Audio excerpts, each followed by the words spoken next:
الحمد لله وكفى والصلاة والسلام على عباده الذين اصطفى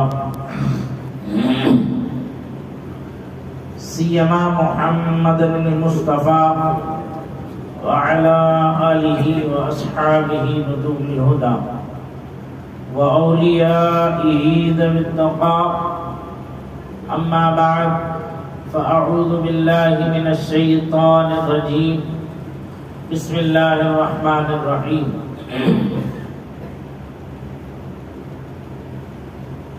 ربنا آتنا في الدنيا حسنة وفي الآخرة حسنة وقنا عذاب النار وقال النبي صلى الله تعالى عليه وسلم التائب من الذنب كمن لا ذنب له صدق الله العلي العظيم وصدق رسوله النبي الأمين الكريم الرؤوف الرحيم ونحن على ذلك لمن الشاهدين والشاكرين والحمد لله رب العالمين درود پاک پڑھیں اللہم صلی علی سیدنا ومولانا محمد معدن الجود والکرم وآلہ وصحبہ وبارک وسلم صلاة وسلاما علیک یا رسول اللہ صلاة وسلاما علیک یا حبیب اللہ صلی اللہ تبارک و تعالی علیہ وسلم.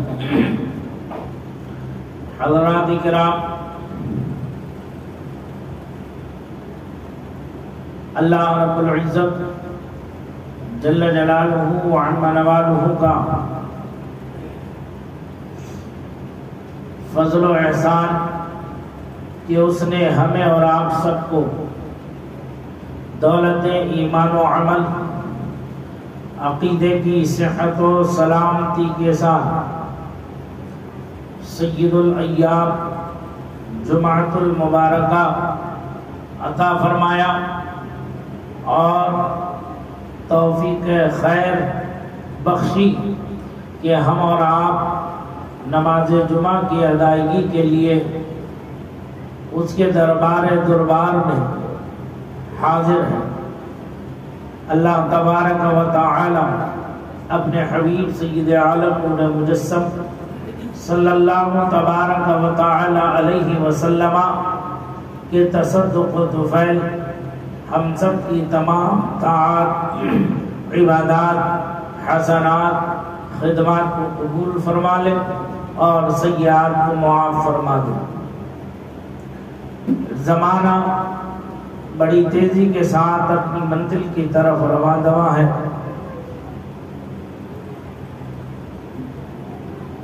شعبان المعظم کا بڑی شدت سے انتظار ہو رہا تھا کہ شعبان المعظم کا ماہ مبارک اپنے دامن میں خیر و برکت کے گوہر لیے ہوئے بندگان خدا پر لٹانے کے لیے حاضر ہے.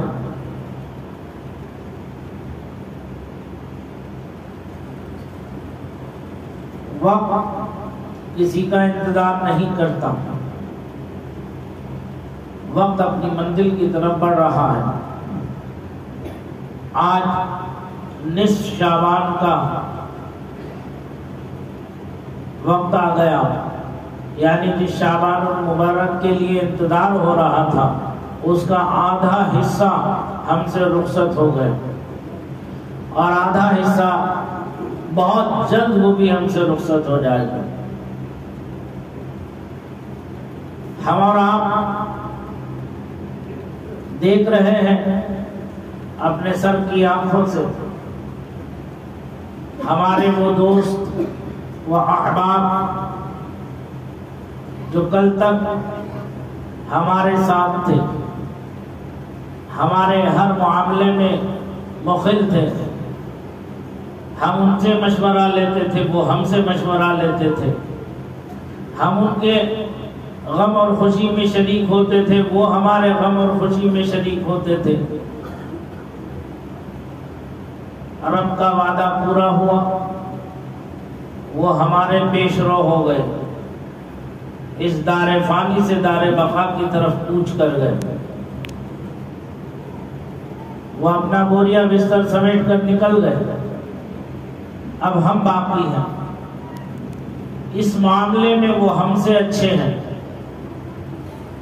جو ہم سے رخصت ہو گئے اس معاملے میں وہ ہم سے اچھے ہیں کہ جتنا کم وقت لگے گا حساب کتاب اتنی جلدی سمٹ جائے گا، اور جتنا زیادہ وقت لگے گا حساب کتاب میں اتنی ہی تاخیر ہوتی چلی جائے گی۔ بہرحال آج کا یہ دن اپنے گناہوں کو یاد کرنے کا ہے، اپنی بدعمالیوں کا محاسبہ کرنے کا ہے، اپنی زندگی کا ایک معائنہ کرنے کا دن ہے کہ ہم جب اس دنیا میں آئے اس وقت سے لے کر اس وقت تک ہم نے کیا کھویا ہے اور ہم نے کیا پایا ہے، اس کے محاسبے کا دن ہے، اس کے محاسبے کا دن ہے۔ ہم اپنے دل کی طرف توجہ کریں، کیوں؟ کیونکہ اللہ کے رسول صلی اللہ علیہ وسلم نے ارشاد فرمایا ہے، جب تیری نیکی تجھے خوش کر دے اور تیرا گناہ تجھے رنجیدہ کر دے تو تو اپنے کو صاحب ایمان سمجھ، تو اپنے کو صاحب ایمان سمجھ۔ ایک موقع پر آقا کائنات نے ارشاد فرمایا تھا کہ ہر انسان کے دل پر دو لوگ اللہ کی جانب سے مقرر ہیں، ایک فرشتہ اور ایک جن یعنی شیطان۔ جب تیرا دل کسی نیکی کی طرف مائل ہو، کسی اچھے بھلے کام کے کرنے کی طرف تیرا دل چاہے، کسی غریب مسکین یتیم محتاج بیوہ کی مدد کرنے کے لیے تیرا دل تڑپے کہ اللہ نے مجھے دولت دی ہے، ثروت دی ہے، جاہ و حشمت دی ہے، یہ دولت غریبوں کی امانت ہے میرے پاس، میری جائز ضرورتوں سے، ضروری حاجات سے فراغت کے بعد جو کچھ بچا ہے وہ اللہ کا ہے، یقیناً جو میرا خرچ ہو گیا وہ بھی اللہ کا ہے، اب جو اضافی بچا وہ بھی اللہ کا ہے، اسی اضافی کے بچنے پر میرے رب نے مجھے حکم فرمایا ہے کہ جو ہے اس میں سے میرے بندوں کا بھی حق ادا کر دے۔ تو یہ سوچ کر، یہ سمجھ کر اس کا دل اس طرف متوجہ ہو تو اللہ کے رسول صلی اللہ علیہ وسلم ارشاد فرماتے ہیں، یاد رکھو جب تمہارا دل کسی نیکی کی طرف مائل ہوگا، کسی اچھے کام کی طرف مائل ہوگا، تو جو اللہ کی طرف سے فرشتہ تمہارے دل پر مقرر ہے وہ فرشتہ تمہیں نیکی کی ہدایت کر رہا ہوگا۔ آقا فرماتے ہیں جب تیرا دل کسی گناہ کی طرف متوجہ ہو، گناہ کرنے کے طرف تیرا قلبی میلان ہو اور تو گناہ کر لے تو سمجھ کہ جو جن تیرے دل پر مسلط ہے وہ تجھے گناہ کی طرف لے کر کے جا رہا ہے۔ اب اللہ تبارک و تعالی نے تجھے اختیار دے کر تیرا امتحان لیا کہ تو اس گناہ کی طرف بڑھتا ہے یا اللہ کا خوف کھا کر اس کی قدرت کاملہ کا اقرار کرتے ہوئے اس گناہ سے بچ کر خوف آخرت سے، آخرت کو دل میں سما کر کہ کل مجھے بارگاہ رب العزت میں حاضر ہونا ہے، مجھے حساب کتاب دینا ہوگا، تو میں اس وقت کیا منہ دکھاؤں گا، میں اس وقت اپنے خالق و مالک کو کیا جواب دوں گا۔ اگر یہ جواب دہی کا احساس دل میں پیدا کر کے اس گناہ سے بچتا ہے کہ نہیں بچتا ہے، یہ اختیار بندے کو اللہ نے دیا۔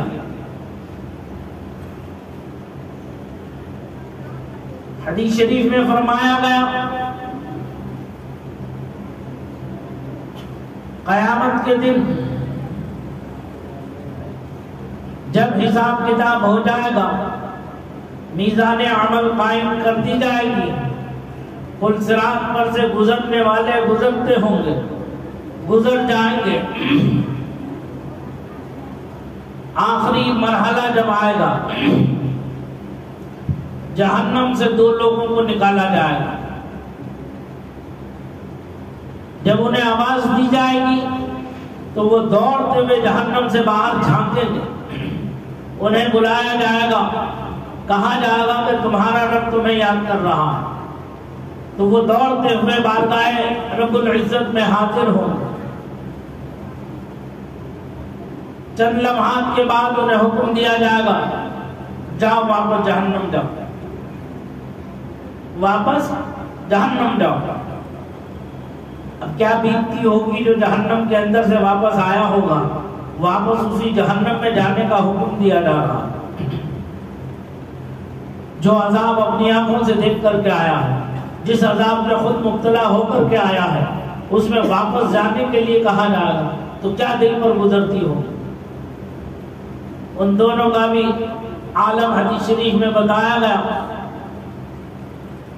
کہ ان دونوں میں سے ایک بغیر کچھ کہے اتنی تیزی سے دوڑ لگائے گا جہنم کی طرف، پیچھے مڑ کے بھی نہیں دیکھتا، جہنم کی طرف بھاگتا ہے۔ دوسرا شخص وہ بڑے دبے دبے قدموں سے بڑھتا رہتا ہے اور مڑ مڑ کے پیچھے کی طرف کو دیکھتا رہتا ہے۔ اللہ رب العزت ارشاد فرماتا ہے اے میرے فرشتوں نے بلاؤ، واپس لایا جاتا ہے۔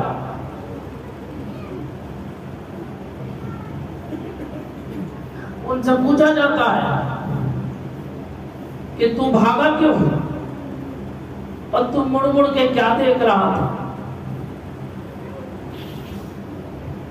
وہ بھاگنے والا کہتا ہے اے الہ العالمین، جب مجھے موقع تھا میں تیری بارگاہ میں رجوع کرتا، تو میری بخشش و مغفرت فرما دیتا، لیکن میں نے اپنی زندگی پوری تیری نافرمانی میں گزار دی۔ اب میری زندگی میں یہ تیرا ایک آخری حکم تھا، میں نے سوچا پوری زندگی تو نافرمانی میں گزری، آخری اس حکم کی تعمیل ہی کر لوں، پہلے سے مجھے جہنم میں جانا پڑے۔ دوسرے سے پوچھتا ہے کہ تم نے کیوں مڑ مڑ کے دیکھا، وجہ کیا تھی؟ تو وہ کہتا ہے اللہ تیری رحمت پہ مجھے بھروسہ،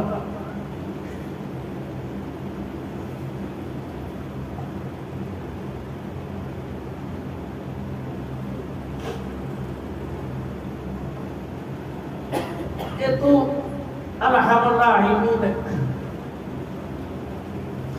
ستار ہے، کریم ہے، غفار ہے، تو میری بخشش فرما دے گا۔ میں ہوں تو تیرا ہی بندہ، اب جو بھی فیصلہ کرنا ہے تجھے ہی کو کرنا ہے۔ مجھ سے یقیناً گناہ تو ہوا، لیکن میں رجوع نہ کر سکا۔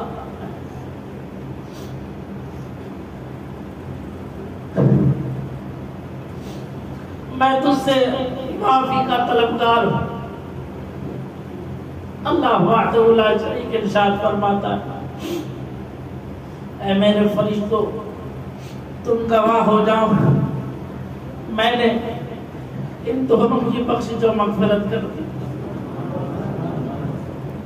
اللہ کیسا کریم ہے، کیسا رحیم ہے۔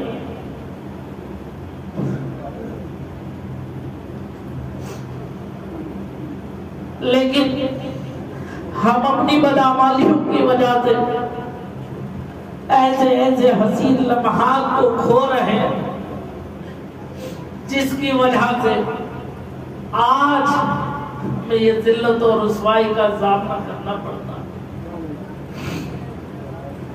جگانے والے، پیغام حق کو پہنچانے والے آپ تک قرآن و حدیث کا پیغام پہنچاتے ہیں، کیا اب بھی آپ کے دل اللہ سے خوف نہیں کھاتے؟ اس کی رحمت پر مچلتے نہیں؟ اس کی بارگاہ میں رجوع کرنے میں کیا شرم آتی ہے؟ ارے وہ خالق ہے، مالک ہے، رازق ہے، ہمارے حال میں جو چاہے کر دے، کیسا کریم ہے وہ۔ حدیث پاک میں فرمایا گیا ہے جب بندہ مومن کسی نیکی کا ارادہ کرتا ہے تو داہنی جانب بیٹھنے والا فرشتہ اس کی اس نیکی کو لکھ لیتا ہے جبکہ اس نے نیک عمل کیا نہیں ہے۔ اب جب وہ گناہ کا ارادہ کرتا ہے، بائیں جانب بیٹھنے والا فرشتہ جو اللہ کی طرف سے مقرر ہے وہ لکھنا چاہتا ہے تو داہنی جانب والا فرشتہ کہتا ہے ابھی ٹھہر جاؤ، ابھی اس نے گناہ کیا نہیں ہے جو تمہیں لکھنے کی حاجت پیش آ رہی ہے، صبر کرو، ٹھہرو۔ وہ رک جاتا ہے۔ جب وہ شامت اعمال سے گناہ کر بھی لیتا ہے تو فرشتہ وہ لکھنے کے لیے قلم اٹھاتا ہے تو داہنی جانب والا فرشتہ کہتا ہے ابھی صبر سے کام لو، اللہ اسے توفیق ہے توبہ نصیب فرما دے، اور وہ توبہ کر لے تو وہ گناہ خود بخود مٹ جائے گا، اسے لکھنے کی ضرورت ہی پیش نہیں آئے گی۔ لیکن جب یہ گناہ کر لیتا ہے، توبہ نہیں کرتا، دلیر ہو جاتا ہے، تب وہ گناہ لکھا جاتا ہے۔ اللہ کیسا کریم ہے اپنے بندوں پر، کیسا رحیم ہے اپنے بندوں پر، وہ کیسا کرم فرماتا ہے۔ لیکن ہائے افسوس کہ ہمارے یہ مردہ دل اس کی طرف متوجہ نہیں ہوتے۔ کیوں؟ اس لیے کہ حدیث شریف میں فرمایا گیا ہے کہ جب بندہ گناہ کرتا ہے تو اس گناہ کے کرنے کی وجہ سے اس کے دل پر ایک کالا دھبا، سیاہ دھبا پڑ جاتا ہے۔ اگر وہ توبہ کر لیتا ہے تو وہ صاف ہو جاتا ہے، اور اگر وہ توبہ نہیں کرتا ہے، اسی گناہ پر گناہ کیے جاتا ہے تو وہ گناہ کا دھبا بڑھتے بڑھتے بڑھتے بڑھتے پورے دل کو گھیر لیتا ہے اور اس کا پورا دل سیاہ ہو جاتا ہے، کالا ہو جاتا ہے، اور اسے کوئی حق بات حق نظر نہیں آتا۔ ذرا احساس کرو، میں اپنے آپ میں احساس کروں، آپ اپنے دل پر ہاتھ رکھ کے احساس کرو، کیا ہمیں گناہ محسوس ہوتا ہے؟ برائی لگتی ہے یا نہیں لگتی؟ ہم کسی کو گناہ میں دیکھتے ہیں، حدیث شریف میں فرمایا ایمان کے 3 درجے ہیں۔ ایک پہلا اعلیٰ درجہ، کسی کو گناہ کرتے دیکھو، اگر تمہارے پاس طاقت و قوت ہے تو اپنے ہاتھ سے اسے روک دو، اسے گناہ کرنے سے باز رکھو، اور اگر تمہارے پاس ہاتھ کی طاقت نہیں ہے تو اللہ نے تمہیں زبان کی طاقت دی ہے، تو تم اسے ڈانٹ کر پیار سے سمجھاؤ، پہلے نہیں مانے ڈانٹ کے سمجھاؤ، اپنا روب دبدبا اس کے اوپر ظاہر کر کے سمجھاؤ۔ یہ ایمان کا دوسرا درجہ ہے۔ آقا فرماتے ہیں جب تم نہ ہاتھ سے روکنے کی منزل میں ہو اور نہ تم زبان سے روکنے کی منزل میں ہو تو کم از کم اس فعل بد کو جو برا کام کر رہا ہے اس برے کام کو برا تو سمجھو کہ یہ کام برا ہے، اس کا احساس کو دل میں پیدا کرو۔ آقا فرماتے ہیں اگر یہ احساس گناہ کا، برائی کا احساس بھی تمہارے دل سے جاتا رہا تو پھر تم اپنے ایمان کی خیر مناؤ کہ تمہارا ایمان بھی سالم ہے کہ نہیں۔ اس حدیث کی روشنی میں آپ اپنا جائزہ لیں، میں اپنا جائزہ لوں۔ ہر حال میں اپنے خالق و مالک سے راضی رہنا چاہیے۔ ذرا سی تکلیف ہمیں کیا پہنچتی ہے کہ ہم شکوے شکایتوں کے پلندے لے کے بیٹھ جاتے ہیں۔ کس سے؟ اللہ سے۔ ہماری اوقات ہے کہ ہم اللہ سے شکوہ کریں، شکایت کریں؟ ہمارا کیا احسان ہے اس پر؟ اس کا احسان ہے ہماری ذاتوں پر کہ اس نے ہمیں جانور نہیں بنایا، حیوان اور درندہ نہیں بنایا، پیڑ اور پودے نہیں بنائے جو پیروں میں رون دیے جاتے ہیں۔ اس نے ہمیں اپنی تمام مخلوقات میں اشرف المخلوقات بنا کے، انسان بنا کے پیدا کیا، اور اس کے ساتھ وَلَقَدْ كَرَّمْنَا بنی آدم کا تاج زریں ہمارے سروں پر سجایا، عزت بخشی، عظمت بخشی، اس کا احسان ہے ہم پر۔ ہمیں حکم دیا گیا ہے کہ ہم اس کی اطاعت و فرما برداری کریں تو کریں، اس کے حکم کی خلاف ورزی دونوں جہان کا خسارہ، دنیا میں بھی ذلت و رسوائی ہو اور آخرت میں بھی ذلت و رسوائی نصیب آئے۔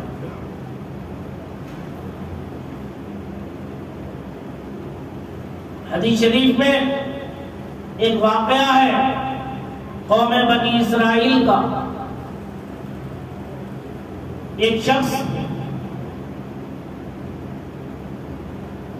جو ہے جنگل میں، بیابان میں بے یارو مددگار پڑا ہوا ہے، اس کے جسم پر کیڑے رینگ رہے ہیں، کلملا رہے ہیں۔ ایک اللہ کے نبی کا ادھر سے گزر ہوا، انہوں نے دیکھا اس کی حالت کو، اس پر انہیں ترس آیا۔ جب ترس آیا تو آپ اس کے قریب گئے، اس کے سر کو اٹھایا، اپنے زانوئے مبارک پر رکھا، زانوئے مبارک پر رکھنے کے بعد اس کے جسم سے ان کیڑوں کو صاف کیا، کیڑوں کو پاک کیا۔ جب کچھ راحت ملی، کیڑے ختم ہوئے، تو اب اسے کیا کرنا چاہیے تھا؟ اس بندے خدا کا شکر ادا کرنا چاہیے تھا۔ یہی تو حق تھا کہ اگر کسی سے کوئی راحت پہنچے تو اس کا کیا کرنا چاہیے؟ شکریہ ادا کرنا چاہیے۔ حدیث شریف میں فرمایا گیا لم یشکر اللہ من لم یشکر الناس، اس نے اللہ کا شکر ادا ہی نہیں کیا جس نے لوگوں کا شکر ادا نہیں کیا۔ کیوں؟ کیونکہ بندے کا بندے پر احسان یہ معمولی ہے، رب کا احسان تو بہت عظیم ہے۔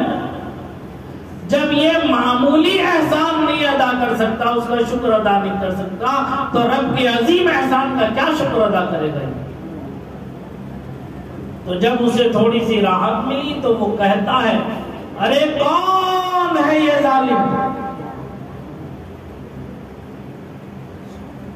اس نبی خدا نے دیکھا میں نے اس کے لیے راحت پہنچائی اور یہ مجھے ظالم کرتا ہے۔ تو پوچھتے ہیں اے بندے خدا، میں نے تو تیرے حال پر رحم کھا کر تجھے اس بے یارو مددگار صحرا میں، بیابان میں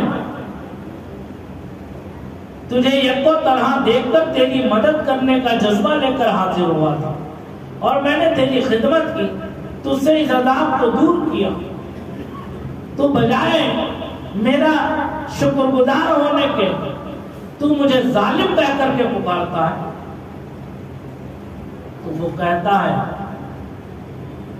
اے مسافر، میں نہیں جانتا کہ تو کون ہے، بس میں اتنا جانتا ہوں یہ میرا جسم، اس کا خالق و مالک جز و کل کا اللہ وحدہ لا شریک۔ جب میرے مالک کو، میرے خالق کو یہ منظور ہے کہ میرے جسم میں کیڑے پڑے تو پڑے، میں اپنے رب کی رضا پر ہر حال میں راضی ہوں۔ وہ جس حال میں چاہے مجھے رکھے، وہ میرا خالق ہے، مالک ہے، پالنہار ہے۔ یہ ہے رب کی رضا۔ ہر حال میں اپنے رب سے راضی رہنا چاہیے، ہر حال میں اپنے رب کا شکر ادا کرتے رہنا چاہیے۔ تو یہ ماہ خیر بڑی برکتوں کا ہے، بڑی رحمتوں کا ہے۔ آج ہمیں اپنا محاسبہ کرنے کا دن ہے۔ حدیث شریف میں فرمایا گیا ہے آج کی رات اللہ تبارک و تعالی بنی کلب کی بھیڑ بکریوں کے بالوں کے برابر یا اس سے زیادہ اپنی مخلوق میں اپنے بندوں کی بخشش و مغفرت فرمانے والا آج کی وہ رات ہے۔ اس لیے توبہ اور استغفار کثرت سے کرنا چاہیے، اپنے رب کو ہر حال میں راضی رکھنے کا عہد و پیمان کرنا چاہیے۔ ایک روایت میں آتا ہے کہ شعبان المعظم کی اسی رات میں جو دنیا میں آنے والے ہیں اس سال، ان سب کے نام رجسٹر پر اندراج ہو جاتے ہیں، اور اس پورے سال میں جو دنیا سے جانے والے ہیں ان کا نام زندوں کے رجسٹر سے نکال کر مردوں کے رجسٹر میں لکھ دیا جاتا ہے۔ اب یہ ہمیں نہیں معلوم کہ ہمارا نام کس رجسٹر میں ہے، ہمارا نام کس رجسٹر میں ہمیں نہیں معلوم۔ اس لیے اس بے ثباتی دنیا کی طرف توجہ نہ کر کے ایسے مواقع جو ملتے ہیں اس کا ہمیں فائدہ اٹھانا چاہیے۔ حدیث شریف میں فرمایا گیا ہے جب بندہ قیامت کے دن گناہوں کی گٹھریاں لے کر اللہ کے حضور حاضر ہوتا ہے تو اللہ وحدہ لا شریک ارشاد فرماتا ہے کہ اے میرے بندے، کیا میں نے تجھے دنیا میں چند راتیں عطا نہیں کی تھی کہ جس میں تو مجھ سے بخشش و مغفرت طلب کرتا، میں تیری بخشش و مغفرت کرتا، اپنے گناہوں سے توبہ و استغفار کرتا اور اپنے اس بوجھ کو کچھ ہلکا کرا لیتا۔ حدیث شریف میں فرمایا گیا ہے ان مبارک راتوں میں جہاں لیلۃ القدر ہے، جہاں جو ہے یوم عاشورہ ہے، وہی شب برات، یہ جو ہے برات کی رات، گناہوں سے چھٹکارے کی رات، گناہوں سے نجات کی رات جو ہے یہ بھی اس میں شامل ہے کہ آج کی رات جو بندہ اپنے خالق و مالک سے راز و نیاز کرتا ہے، اپنے خالق و مالک سے عرض و معروض کرتا ہے، اپنے گناہوں کی بخشش و مغفرت چاہتا ہے، اللہ بڑا کریم ہے، غفور الرحیم ہے، اپنے بندوں کے گناہوں کو معاف فرما دے۔ کیوں نہ فرمائے گا؟ یقیناً اس لیے کہ اس نے اپنے حبیب سے وعدہ فرمایا ہے کہ قیامت کے دن اے میرے حبیب آپ کو شرمندہ نہیں ہونے دوں گا، نہ آپ کو نہ آپ کی امت۔ لیکن یہ ہمارا اپنا عمل و کردار ہے کہ ہم اپنے خالق سے، اپنے مالک سے کیسا رابطہ رکھتے ہیں، کیسا تعلق رکھتے ہیں۔ آج کی رات عبادت کی رات ہے، تقوی پرہیزگاری کی رات ہے، اور صدقہ اور خیرات کی رات، موٹر سائیکل پر ویلنگ کرنے کی رات۔ افسوس کہ ہمارا نوجوان دین سے اتنا دور ہے، دین سے اتنا دور ہے کہ وہ یہ مبارک راتوں میں بھی اوباشی کرتا ہوا، ہلڑ بازی کرتا ہوا، خود بھی تکلیف میں پڑتا ہے اور دوسروں کو بھی تکلیف دیتا ہوا جاتا ہے۔ یہ رات تو عبادت کے لیے بنائی گئی ہے، یہ راتیں تو بندگی کی تکمیل کے لیے بنائی گئی ہیں۔ ان راتوں میں بھی ہم لوگ ایسی حرکتیں کریں گے، اس لیے زیادہ سے زیادہ عبادت کی طرف متوجہ ہوں، توبہ و استغفار کرتے رہیں۔ توبہ کیسی؟ ایسی توبہ جیسے کہ گائے، بکری اور بھینس کے تھن سے دودھ نکالنے کے بعد واپس اس کے تھنوں میں دودھ نہیں چڑھایا جا سکتا، ایسے ہی اس گناہ سے توبہ کرنا جو گناہ بشری تقاضوں میں، شیطانی وسوسوں سے، نفس کی شرارت سے ہم سے سرزد ہو چکے، واپس ہم اس گناہ کی طرف پلٹ کر کے نہ جائیں۔ سمجھ میں آ رہی بات؟ تو ایسی توبہ ہونا چاہیے، ایسی نہیں کہ اب توبہ کر لی پھر اسی گناہ میں ملوث رہ گئے، تو پھر یہ توبہ توبہ نہیں ہوگی۔ تم کسے دھوکہ دینا چاہتے ہو؟ اللہ نعوذ باللہ من ذالک۔ کس سے بچنا چاہتے ہو؟ کس سے آنکھ نچولی چاہتے ہو؟ نہیں، سچے دل سے توبہ کرو، استغفار کرو، زیادہ سے زیادہ ایصال ثواب کی محافل منعقد کرو، گھر گھر میں نظر و نیاز کا اہتمام کرو، فاتحہ درود کا اہتمام کرو، صدقات و خیرات و حسنات کا اہتمام کرو، غریبوں، یتیموں، مسکینوں، محتاجوں، بیواؤں کی مدد کرو۔ فاتحہ دلانے کا مطلب یہ نہیں ہے کہ میری اماں کٹی پوڑی کھاتی تھی تو میں کٹی پوڑی بھی رکھوں فاتحہ میں، میری اماں ناس سنتی تھی تو میں ناس بھی رکھوں اس کے اندر، میرا ابا پان کا بیڑا 160 کا زردہ لگا کو کھاتا تھا وہ 160 کا زردہ بھی لگا کے رکھوں۔ جو چیز حرام ہے وہ حرام ہے،